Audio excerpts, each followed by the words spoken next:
मुल्कवाल के इलाके छोंड पुल के करीब पुलिस मुकाबले में इंतहाई खतरनाक मुजरिम इरफान उर्फ इरफानू हलाक हो गया।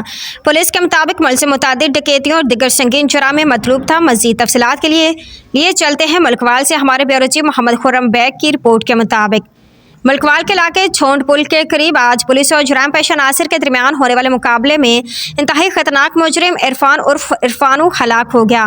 पुलिस का कहना है कि मुलजिम को नाका पर रोकने की कोशिश की गई, जिस पर उसने पुलिस पार्टी पर फायरिंग शुरू कर दी। जवाबी कार्रवाई में इरफान मौका पर हलाक हो गया। पुलिस के मुताबिक हलाक होने वाला मुलजिम मुतादिद डकैतियों और संगीन नवेद के जुर्म में मुलव्विस था और काफ़ी अरसे से पुलिस को मतलूब था। इस वाक़े के बाद इलाके में सूरत हाल मुकम्मल तौर पर कंट्रोल में है और पुलिस ने मजीद तफ्तीश का आगाज़ कर दिया है। Bureau chief Mohammad Khurram Baig, MAT 20 news HD मुल्कवाल।